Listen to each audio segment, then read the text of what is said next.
if it was like 5.5 inches or so. But you can see how obviously coming from the Y pipe, it comes up over and back up in. And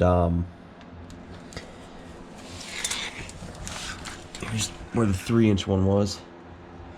I didn't really have to extend it at all. That made it up pretty good. But now on this side, which is the passenger side,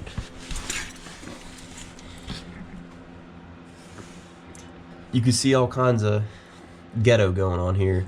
So where it came up at here, where that bend is, I ended up having to cut it back right there at the bend farther down into the pipe, because up here where it was mating at, it was 1.25 inches to the right towards the passenger side more. So when I pulled that flex pipe off, it just bounced over to the right.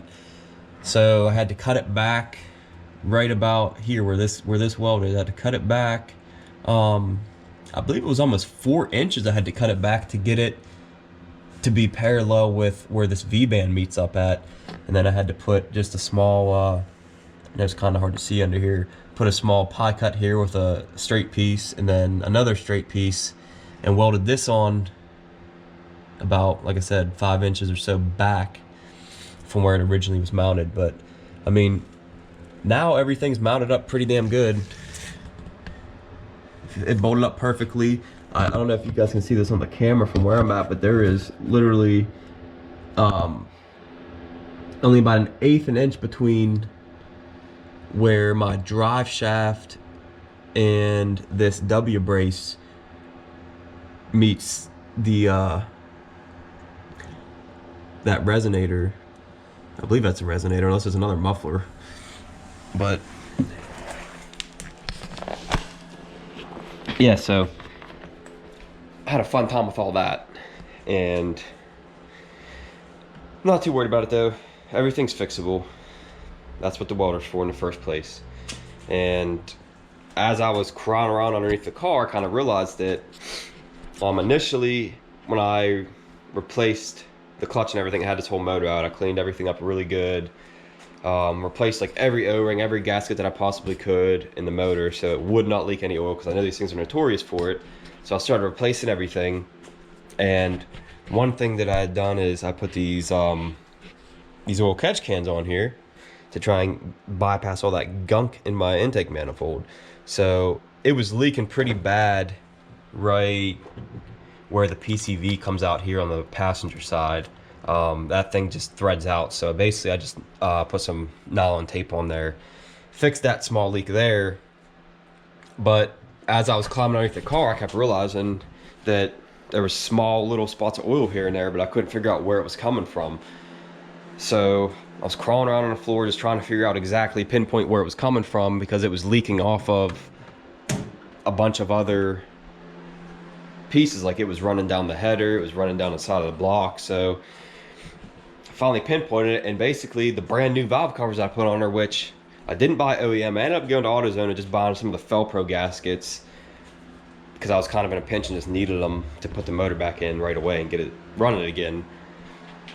That was a bad choice, I guess, because both of the valve covers are leaking at the front and the back of the block, and it's basically just drizzling down my header and going off of my header and just dripping down and around a bunch of random pieces on my motor. So now all that time that I took cleaning that motor and trying to get it as perfect as I could, as clean as I could, and all those O-rings that I changed and everything, basically I wasted my time buying those from AutoZone, because now the whole motor has oil dripping down the side of it again, which I can clearly clean off pretty easily, but that's just pretty annoying that I took all that time to do that, and now I got to pull the whole intake manifold and everything back off and replace those gaskets again. So I'm gonna have to end up buying some OEM gaskets, and then I'm also gonna put some RTV around them because I don't want to keep dealing with all this oil leaking everywhere.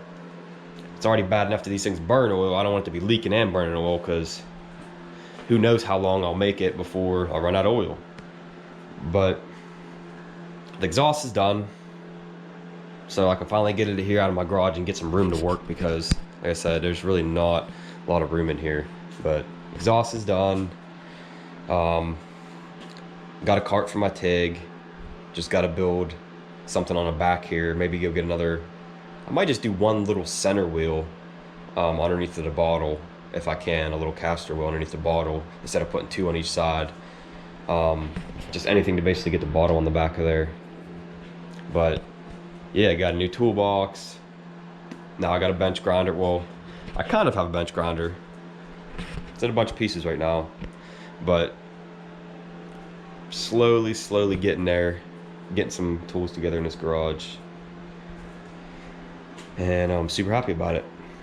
But yeah, I just kind of wanted to give a quick update on everything because I know that I didn't say anything about getting this toolbox, and the last video that I posted, I just realized that it was in the video and I never even said anything about it. So yeah, new toolbox, new welding cart, new bench grinder, and hopefully some more tools here in the future. Just, I guess I'll see what I need as I slowly get into projects and what I don't have sitting here.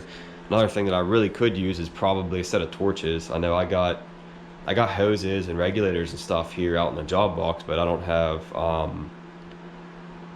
any bottles. I don't have an oxygen bottle. I don't have an acetylene bottle. And I don't have the torch itself, the head and tips. So it's another thing in the future. But yep, for now, the Z's pretty much done. And bench grinder is in a bunch of pieces.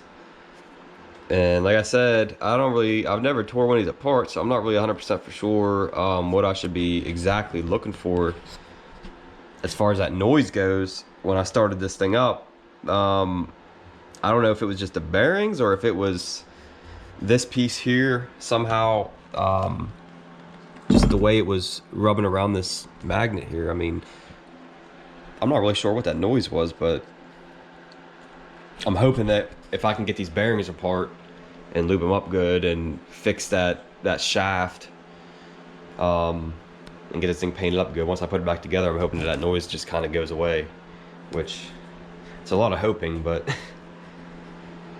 I guess we'll find out. So stay tuned, guys.